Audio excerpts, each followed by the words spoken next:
It depends, of course, in a way, what is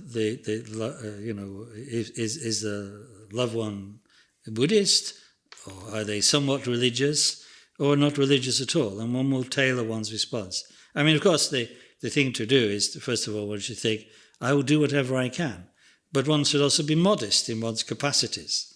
One needs to start from that kind of befitting modesty for beings like ourselves who are still practicing the path.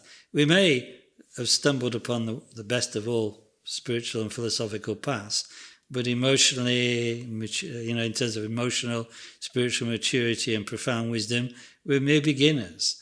But nevertheless, we should not refuse to do some help. I'm just cautious to say one should be cautious about the limits of one's ability, because a man's got to know his limitations, as a great man once said. So, given that disclaimer, as it were, to begin with, if it's a Buddhist, it's a practitioner, then the best thing one could do as a fellow practitioner is to be able to remind them of their practice, to remind them of the essence of the teachings they've been practicing, to give them reassurance, therefore, that their practice will continue to work, even if physically they're incapacitated, even if they have physical distress and so on. The essence of their practice will be there for them, because it's like that's a racetrack they've been down many times in their life, that going to practicing meditation and so on and so forth. So what will happen at the time of death, in a way, will be somewhat familiar, maybe a little more intense, a little more random events, but generally they have some familiarity with that territory. So you should remind them of that. And that's why I think that it's best to couch the guidance in terms that they're familiar with, rather than thinking, oh, there's a super Dharma ritual for the time of death I must apply for them. If they don't know that, it's not going to be so much helpful. So essentialize the instruction. If they practice sadhanas, you can do the sadhanas with them, or give them a little bit of guidance, reading from the texts about the nature of mind and so on, and so on. But nothing too complex, I think. If it's a person who follows another religion, then I think what one should do is, like my feeling, is something like this. That from one's own side, when one's present around them, or even when one's not, one should dedicate one's own practice to them, to radiate compassion and to invoke in a way the blessings of the Buddhas and Bodhisattvas to benefit them, in order to create the right atmosphere.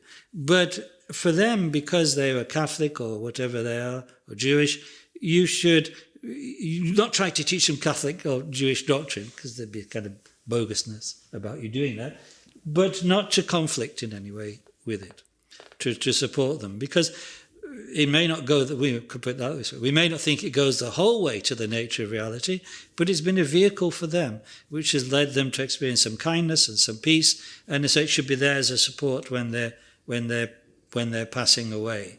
That's what I think. So one privately will do one's own practice, but in terms of interaction, one will not let that intrude on them, because one wants them to derive confidence in what they already know.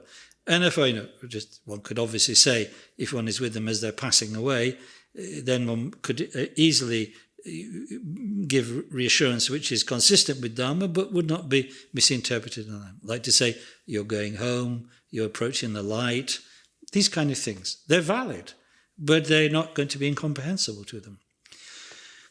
And then for the non-Buddhist, I think the thing to do, the person who has no religious belief, and I think to try to get them to feel this is a natural experience, a culmination of their life experience. There's nothing, it's a culmination, that it's proper, that they've reached this time now, and that all the goodness in their life is in a way is rising up to support them at that time. I don't think one should try to give them teachings on rebirth or something like that, but in a way one is invoking the principle of continuity just by saying all the goodness you've created, all the happiness you've spread to others, it's there to support you now in this very natural experience, and to provide that kind of loving support at that time. I think these are ways one can help. I mean, there's much more, of course, that one could say about this. But now's not it's just in a brief overview, then that might be sufficient.